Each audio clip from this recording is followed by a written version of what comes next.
di Point of View bareng saya Hanum dan juga Pak Erick Thohir. Bapak, kalau tadi di segmen 1 kita udah ngomong teknikal tentang anak-anak U17, bagaimana persiapan kita menghadapi ajang Piala Dunia yang amin insya Allah semuanya lancar jaya ya Pak. Semoga ya Pak, harapan kita semua. Sekarang kita bicara kalau semua ini sukses Pak, berjalan dengan baik, nggak cuma nama Indonesia tapi nama seorang Erick Thohir juga akan terangkat. Dan hal yang di waktu yang berbarengan juga itu orang ngomong soal elektabilitas lagi-lagi Pak Erick. Gini, kembali saya bilang konteksnya, waktu Asian Games. Saya rasa yang terangkat nomor 1 apa? Indonesia, kedua Pak Jokowi dengan naik motornya. Saya ini kan manajerial, profesional di belakang itu gitu. Nah sama, saya menempatkan diri di U17 ini ya saya membantu untuk penyelesaian U17 buat Indonesia, buat negara dan tokoh-tokoh di daerah. Kenapa? Nama wali kota Solo juga diketahui, ya. Bupati Bandung juga diketahui, ya, Gubernur Jakarta PLT Pak Heru diketahuin, ya kan, Wali Kota Surabaya itu kan bagian aja. Kenapa? Karena gitu, jangan kita mikir terpisah-pisah. Ini sama-sama kok, kerja sama-sama. Dan saya tadi udah ulang sama Anum, kalau memang niat saya mau menggunakan olahraga untuk hal-hal seperti itu, kenapa nggak dari dulu? Ya, bayangkan juara Persija umur 31. Hah? Persib Bandung, ketua Perbasi umur 34. Kenapa nggak dari dulu saya gunain olahraga buat politik gitu? Kesempatannya luar biasa gitu. Dan saya ini memang orang olahraga dan saya cinta olahraga. Saya ini pekerja yang memang selalu berusaha untuk mendeliver pekerjaan itu gitu. Jadi kalau asumsi-asumsi oh ini itu saya nggak mau dengerin. Kalau saya yang penting jadi barang, jadi ini, saya nggak mau bikin polemik-polemik yang nggak penting, ya. Dan saya rasa ini bagian dari tugas saya yang harus saya buktikan bisa gitu. Dan itu kalau saya itu aja. Oke, rapot baik Bapak udah di depan mata nih. Walaupun masih dalam kurun waktu 6 bulan memimpin PSSI, tapi Bapak termasuk salah satu menteri yang secara pembicaraan kalau di Google Trend dan juga Twitter selalu disebut nama Erick Thohir. Di banyak pemberitaan dan juga banyak pembicaraan yang ada di sosial media gitu Pak. Secara survei, nama Bapak juga masuk ke 3 besar Bacawa Pres. Tanggapan Bapak gimana? Orang udah sangat melihat Erick Thohir menjadi cawapres. Kembali kan itu apresiasi. Ketika misalnya saya jadi Menteri BUMN di tahun pertama saya membongkar kasus Jiwasraya, Asabri, yang memang itu kasus-kasus lama dari 2006. Lalu Garuda yang sudah berapa kali korupsi, saya bongkar. Apa saya pikir itu untuk pencitraan? No, itu tanggung jawab saya sebagai Menteri BUMN. Dan saya nggak menyalahkan Menteri BUMN yang sebelumnya kok. Ya kan dari 2006 loh, Istaka Karya, ya kan sudah, ya kan punya proyek dari 2006 untuk tol Sediatmo tuh, ya. Terus ada pembayang saya nggak mikirin itu, tapi apa? Saya harus carikan solusi. Lalu diapresiasi oleh masyarakat, oleh survei. Oh, ini menteri oleh terbaik. Partai. Enggak, waktu itu tidak ada partai. Belum ada partai. Apresiasi menteri terbaik 2022. Ya itu kan bagian dari apresiasi, tapi bukan memabukkan saya. Justru itu yang mendorong kenapa kita harus lebih berprestasi dan hasilnya ada kok, Num. Kita sekarang bayangkan pendapatan bersih BUMN tadinya dari 13 naik 124 triliun, sekarang 250 triliun, ya kan? Dividen ke negara 80, ada hasilnya kok. Kalau saya pencitraan nggak penting, pasti juga nggak sejalan dengan hasilnya. Dan apa? Itikat baik kita di BUMN ini adalah memberikan solusi supaya negara ini state on enterprise ini, BUMN ini lebih baik. Tidak hanya secara korporasi, tapi juga pelayanan publik. Waktu COVID, Hanum lupa, vaksinnya dari mana? BUMN. Kenapa? Kita harus pastikan kita punya vaksin. Keuangan negara mendukung di belakangnya. Karena kenapa? Kalau tiba-tiba waktu itu, situasi darurat seperti itu, ya, pemerintah mencari dana dulu. Lalu disetujuin oleh berbagai pihak. By 7 bulan, baru datang tuh vaksin. Udah banyak yang meninggal. Bayangkan kita menerima vaksin pertama itu bulan Januari. Artinya ada percepatan, disitulah kontribusi BUMN. Tapi kita minta ganti dong uangnya. Karena habis anggarannya. Tapi kan korporasi gitu. Dan penemuan daripada itu tidak berhenti. Sekarang Bio Farma juga menurunkan vaksin-vaksin lain. Kemarin kerjasama sama Inggris, sama Scotland. Buat vaksin hemofilia, di mana ada kelainan darah. Itu pertama kali di dunia. Nah ini hal-hal seperti ini kita terobosan gitu. Jadi kita harus belajar. Jadi kalau saya harus membedakan yang namanya tadi ya apresiasi yang dilakukan karena pembohongan sama memang orang memberikan apresiasi gitu. Sama di pemberitaan juga ada hoax, ada berita benar. Tapi saya berprinsip apa? Justru ketika apresiasi itu jadi saya harus memacu lebih baik. Kenapa? Karena tadi apresiasi itu juga bisa memabukkan kita. Nah saya nggak mau menjadi bagian itu. Karena kembali lagi saya pekerja. Saya bukan orang yang melihat pencitraan itu utama. Tidak. Kalau kita kerja banget, orang mengapresiasi ya itu lumrah gitu. Saya juga nggak bisa mendinai lalu enggak lah, itu bagian dari manusiawi saya rasa. Saya dan selalu bilang kesuksesan saya itu karena tim. Nggak karena Bapak sendiri? Bukan karena sendiri, nggak mampu saya. Ya saya berterima kasih dengan wamen-wamen saya ya. Bayangkan BUMN ini sekarang sudah menghasilkan banyak pimpinan di kementerian lain. Menteri Kesehatan Pak Budi dari BUMN. Wamenkes ya itu juga komisaris BUMN tadinya ya.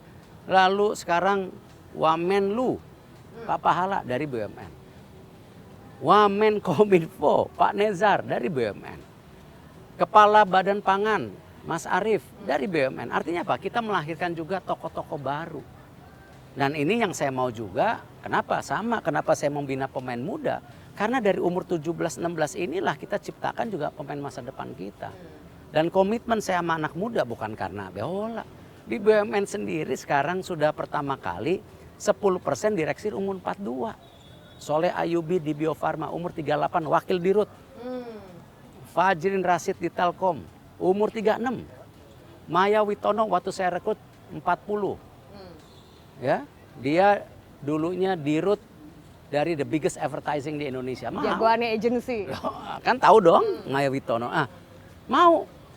Ya artinya apa? Mereka melihat ada perubahan signifikan. Sama sekarang kalau kita lihat transformasi PSSI. Kok sekarang banyak pemain percaya, sekarang ratusan mau gabung. Ya. Bayangkan juga bagaimana sekarang euforia di lapangan. Nah, tapi kita harus berikan bahwa apa? Ini yang kita lakukan kenyataan, bukan impian. Dan kita harus mulai dari yang kecil. Jadi kalau saya sih itu sesuatu yang lumrah, tapi bukan sesuatu yang memabukkan. Oke, jangan sampai mabuk, nanti nggak fokus Pak. Nggak fokus. Dan keberhasilan saya karena tim. Lagi-lagi karena tim ya. Nah Pak, dari apresiasi melahirkan banyak yang naksir. Akhirnya meminang Bapak untuk, ayo Erick sama kita aja, PAN yang udah jelas majuin namanya Pak Erick Thohir untuk jadi bacawa pres. Yang sebelumnya digadang-gadang untuk bareng sama Pak Ganjar, sekarang ke Pak Prabowo Pak. Kalau PAN punya sejarah panjang dengan keluarga saya. Pak Zul itu sudah bersahabat dengan keluarga saya udah sebelum isu-isu politik. Gitu, sahabat lama. Anaknya Pak Zul itu ya sahabatnya anak saya. Ya kan? Jadi kita punya histori. Nah, cuman hari ini bertemu ya karena kepercayaan, bukan karena politiknya dulu, karena kepercayaannya dulu gitu. Nah, tetapi kan saya udah bilang yang namanya kita naksir orang, ya kan? Lalu lirik-lirik, wah ini cocok nih, ya kan? Tapi kan mesti ada izin kan? Izin siapa? Orang tuanya masing-masing, ya. Udah izin Pak? Udah izin belum? Ada yang disetujuin, ada enggak. Terjadilah broken heart gitu kan. Kepotek. Apa? Kita mengibaratkan koalisi ini orang tua. Ya, ada ibu, ada bapak. Kadang-kadang kalau kita juga lagi mau ke pertingkahan, kadang-kadang paman sama tantenya ikut campur gitu. Nah, jadi artinya ini koalisi seperti orang tua aja kita anggap. Kita lihat aja nanti. Kita jangan GR dulu, ada prosesnya gitu. Saya rasa di PDIP juga hari ini bikin statement, ada prosesnya semua. Saya rasa itu sesuatu yang lumrah, tetapi kembali ya saya tegak lurus dengan Bapak Presiden, saya fokus kerja. Dan kalau ada hal-hal seperti itu, chemistry, saya mesti kena ya. Saya juga mesti pastikan sama-sama membentuk tim yang baik dan saya tidak mau menjadi tentu punya kekuasaan atau hal yang kuat tapi tidak ada manfaatnya buat masyarakat. Ya. Kenapa? Pertumbuhan ekonomi ini penting. Tetapi tidak kalah pentingnya apa? Pemerataan. Sama. Kita ingin membangun sepak bola kelas dunia. Wow, timnya kita buat. Tetapi tidak dari muda-muda, nggak mungkin. Tiba-tiba mau masuk Piala Dunia tim senior, nggak mungkin. U17 aja baru. Nah ini yang kita harus bangun dan itu nggak boleh easy, nggak bisa. Ini maraton yang harus memang berpacu terus dan harus benar-benar tadi dengan strategi besar. Dan berjenjang ya Pak? Harus berjenjang. Nggak instan, oke. Nah Pak, kalau ngomongin soal chemistry, tentang foto, nanti muncul info di atas. Tentang foto ini, ketika Bapak naik mobil Maung Pindad di Malang, itu kan udah merupakan chemistry yang sangat terlihat sekali. Pak Prabowo bawa mobil, sebelahnya Bapak, belakangnya Bu Iriana dan juga Pak Jokowi. Kurang restu dan chemistry apa lagi, Pak? Kalau kita lihat foto saya dengan Pak Ganjar pulang dia dari haji, saya rasa juga ada chemistry. Ketika saya sama Pak Anies bicara transport, ada chemistry. Kenapa? Prinsip-prinsip itu kita lakukan karena ada hubungan yang baik. Karena selama ini memang saya bekerja dengan mereka. Contoh, ketika saya bicara dengan Pak Ganjar, kita itu kan pernah punya sukses story di Batang. Ketika kita membangun kawasan industri. Dengan Pak Anies juga banyak proyek-proyek di Jakarta yang kita jalankan. Sama Pak Prabowo memang isunya sejak awal industri pertahanan. Nah, kejadian itu kan kita memang kepindat. Ini kan bukan naik Maung, kunjungan dari istana ke Kementerian BUMN. Dari situ ke Pindad. Maung itu juga buatan Pindad. Dan di dalam pembicaraan, kalau dilihat dari Instagram, jelas saya bawa Pak Rosan waktu itu ke Pak Prabowo pun bisa lah mengenai industri pertahanan. Jadi hal-hal konteks yang menurut saya baik dengan para menteri pejabat daerah karena saya diberikan ya kesempatan bekerja sama karena BUMN itu ya banyak sekali. Ada airport, ada pelabuhan, ada rumah sakit yang interaksinya kepada menteri dan kepala daerah mudah. Bersinggungan sama banyak. Dan itu bukan sesuatu yang dibuat-buat gitu. Itu lumrah. Dan saya ini kan baru 3 tahun di pemerintah. Saya tidak ada track istunya politik atau pemerintah. Mungkin itu juga yang membuat banyak partai dan juga banyak tokoh-tokoh comfortable. Ya, nyaman nih dekat-dekat Pak Erik gitu ya. Saya tidak punya misalnya mudah-mudahan ya, oh ada track record pernah menyinggung mereka. Apakah ada benturan? Kan mudah-mudahan enggak ya karena saya selama ini tidak di situ gitu. Oke. Tapi Pak, yang dilihat sama masyarakat kan nggak demikian Pak. Orang ngelihat di potret, oh dipimpinnya sama Pak Prabowo dengan izin Bu Iriana dan Pak Jokowi di sebelahnya Pak Erik. Sudah sangat menggambarkan Ya, itu komposisinya gitu. Ya itu asumsi yang lumrah. Oh, Bapak seneng nggak tapi diartikan kayak gitu? Waktu saya di Inter Milan, ya, saya pernah diinterview. Mau nggak Inter Milan ambil Messi? Oh, saya bilang mau. Tapi nggak bisa beli Inter Milan karena waktu itu restrukturisasi. Kalau Messi kontraknya habis, mungkin kita bisa nego. Coba statement saya yang dulu. Jadi ya Inter kan? Miami. Ya, tapi ke Inter juga rupanya dia tertarik dengan statement saya gitu. Jadi Kode Inter. intinya apa? Jangan sesuatu itu karena ada gambar lalu diasumsikan. Itu karena proses daripada koalisi pemilihan capres wapres itu perlu waktu. Gitu. Dan saya sendiri punya reserve yang tadi saya bilang poin-poinnya gitu. Jadi saya juga tidak mau kembali asal jodoh-jodohan, nggak cocok, nggak usah. Dan saya siap di dalam pemerintah, saya siap di luar pemerintah. Dan kontrak saya di PSSI sampai 2027. Kecuali di KLB-in besok. Kelar langsung. Tiba-tiba saya tadi habis ngelihat tim nasional U17 saat itu tiba-tiba ada yang bawa. Pak, kita mau KLB. Oh, buat saya? Oh, enggak, Pak, buat Asprof titik-titik. Oh, gitu. Pikir buat saya bilang. Saya nggak mau bilang Asprof apa. Oke, Pak, tapi honest opinion. Bapak happy nggak sih banyak yang naksir sama Bapak? Naksir, tanda Sebagai kutip. lelaki, Gitu. ya naksir, seneng lah. Naksir politik, Pak. Pengen banget Erick Thohir ada di situ, disandingkan sama nama Erick Tetap Thohir yang basicnya elektabilitasnya sama. tinggi. Apakah ini buat kebaikan kita semua dan masyarakat yang utama atau sekedar ya kan ini hanya kekuasaan? Saya nggak mau. Allah memberikan kita berkah di hal-hal yang banyak, apakah jabatan, apakah kita punya harta dan lain-lain. Tapi kan itu kan berkah yang diharapkan oleh Allah Subhanahu wa Ta'ala menjadi amanah. Artinya apa? Kekuasaan itu juga dipakai bisa buat zolim, tapi juga bisa memakai buat kesejahteraan. Ya sama, kekayaan kita bisa aja dengan kita punya uang kita makin serakah. Tapi buktinya dengan kita memberi sesuai ajaran agama kita juga akhirnya katanya dapat berkah lagi. Artinya apa? Berkah itu harus jadi solusi, bukan sebatas hanya ambisi, kekuasaan. Saya rasa Allah mencatat itu kok gitu. Oke, tapi jadi happy.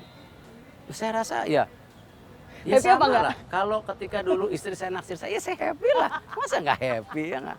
Yang berat kan kalau saya naksir dia nggak naksir ya. Nah. Udah gitu nggak disetujuin orang tua. Aduh, Ternyata sedih. I'm fine. Iya, Anaknya Pak. udah 4. Ternyata aman-aman aja.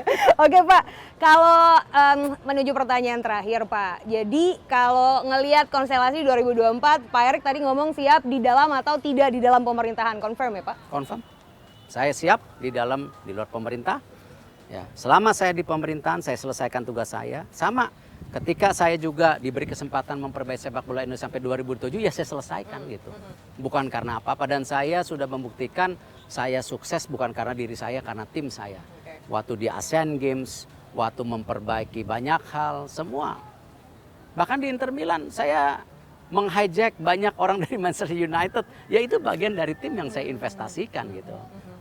Sukses story saya di BUMN bukan karena saya juga, karena wamen-wamen saya, semua tim saya yang di BUMN yang luar biasa. Sama, ini yang saya lagi mau bangun kultur di PSSI. Ya harus benar-benar Exco itu punya komitmen, punya target. Kalau enggak, ngapain kita jadi Exco? Gitu. Itu yang kita harus lakukan karena euforia masyarakat kepada transformasi PSSI hari ini luar biasa. Bahkan ada tuh ditulis-tulis yang saya dikirimin tim saya. Oh, PSSI mulai dari 2023. Saya bilang apa? Yang Sebelum-sebelumnya nggak ada berarti. Saya bilang ya nggak gitulah, ya kan. Semua itu ketua umum PSSI punya kontribusi yang luar biasa. Saya bilang. Cuman memang kelemahan dari kita itu manajemen. Itu di mana? Di mana-mana. Manajemen. Dan itu kekuatan saya. Ya. Pak Erik, jadi Pak Erik berbesar hati dengan apapun yang akan terjadi nanti. Bismillah, insya Allah, lillahi ta'ala. Lillahi Saya ta'ala. siap di mana saja. Mantap, oke. Pendaftaran sebentar lagi Oktober, kita akan tunggu bersama-sama apakah Erick Thohir tetap berbesar hati atau tidak. Nah, dan tetap Insya Allah saya berbesar hati. Insya Allah Lihat berbesar mata saya. hati. Asik-asik. Lihat mata Pak Erik. Saya lihat juga mata Pak Erik. Oke, kalau gitu Pak, kemarin udah Argentina, terakhir abis ini bakalan siapa lagi yang akan didatengin ke sini Pak? Oh nggak tahu, Sama kita timnas kita. kita udah bicara sama Portugal. Ya, tapi belum ada respon. Karena gini, kalender tahun depan itu kalau kita mau bawa tim-tim Eropa itu di bulan Maret. Oh, oke. Karena Juni, Juli itu mereka sudah ada kompetisi Eropa. Nah problemnya buat kita, bukan problem lah. Kalau kita sama, oh enggak, kita udah pasti, sorry. Karena itu kita lawan Brunei. Kapan? September. Oktober lawan Oke. Brunei. Berarti kan ya bukan kita menyepelekan Brunei ya, namanya pertandingan sepak bola ya. Tapi di atas kertas kita bisa menang sama Brunei. Berarti apa? Kita masuk ke grup F kalau nggak salah. Di situ ada Filipina, ada Vietnam, ada satu lagi kalau nggak salah Irak ya atau Iran ya. Saya lupa di grup F nanti ya. Artinya apa? November, Maret kita main di grup F itu sampai bulan apa ya? Saya lupa. Gitu. Artinya ya nggak mudah kita ngatur schedule. Jadi. Tim Jerman juga sudah tertarik untuk uji coba ya. Cuman ya kalender pusing ini. Kalender ya. Nubruk-nubruk itu tadi ya Iya. Pak ya. Ketika kepercayaan dunia melihat Indonesia bagus pusing juga. Jelek pusing, bagus kita, pusing. prestasi kita bagus, kalendernya penuh semua. Makanya sibuk banget nih tapi Pak. Tapi kan itulah yang namanya problem yang baik. Betul. Iya kan? Daripada problem baik, yang gitu. nggak menyenangkan ya Pak, yang buruk. Oke lah, Pak Erik, terima kasih banyak Thank you. atas waktu ngobrol-ngobrolnya. Sukses ya Pak. Sehat-sehat. Amin. Tidurnya yang cukup, matanya Pak Erik udah mata panda banget, butuh istirahat lebih banyak lagi. Kalau gitu saya Aziza Hanum, sampai ketemu lagi di Point of View berikutnya. Bye-bye. Makasih.